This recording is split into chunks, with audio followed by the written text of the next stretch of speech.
Xiao Fan datang dan memberikan serangan telak kepada Qin Huyan. Serangan ini nampak seperti membantu Lu Suqi yang sedang menghadang Qin Huyan. Sayangnya Qin Huyan menggunakan usaha terakhirnya untuk melarikan diri. Lu Suqi, Lin Jinyu serta Zheng Susu dan Biksu Fa Xiang mengikuti di belakang. Hanya Lu Suqi yang bisa mengejar Xiao Fan di belakang.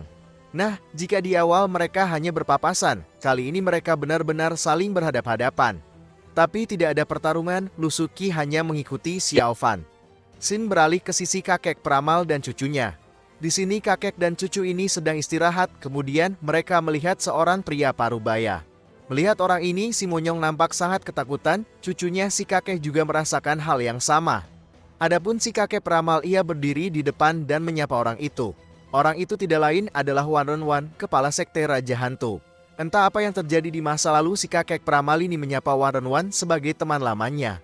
Saling berbicara di sini terungkap kalau Raja Hantu akan memasuki rawa kematian.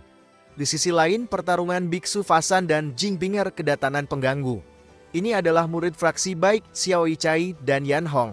Kedua orang ini tentunya membantu Biksu Fasan untuk menghadapi si gadis penyihir. Tidak ada muka cemberut ketika Jing Pinger menghadapi 3 orang, ia masih sama dengan penampilan genitnya. Hanya saja Jing Pinger jadi lebih hati-hati mengingat Xiao Yichai adalah murid nomor 1 sekte Qingyun. Memikirkan baik-baik, Jing Pinger tidak ingin melanjutkan perkelahian. Meskipun ia tidak takut menghadapi 3 orang, ia masih punya misi penting yang menjadi prioritas, mendapatkan harta unik adalah yang utama. Di saat ingin bubar, terdengarlah suara yang sangat keras dari kedalaman rawa kematian. Cahaya kemasan juga terlihat mewarnai langit, ini seperti menunjukkan harta unik yang telah bangkit. Tanpa berlama-lama, keempat orang itu bergegas masuk ke dalam rawa mencari dari mana sumber itu berasal. Di sisi lain terlihat 2 orang petinggi sekte Raja Hantu, mereka telah melihat cahaya kemasan yang muncul. Dari penjelasan kedua orang ini, harta yang muncul berkaitan dengan burung kuning, salah satu binatang surgawi kuno, sekte Raja Hantu berkeinginan menaklukkannya. Kembali ke Xiao Fan. Setelah semalaman mengikuti Xiao Fan, Lu Suqi akhirnya berbicara dan menyuruh Xiao Fan kembali. Di sini jawaban Xiao Fan, ia berkata kalau sudah tidak ada lagi nama Xiao Fan, hanya ada Ghostly. Mendengar jawaban Xiao Fan, Lu Suqi berbalik ke arah lainnya.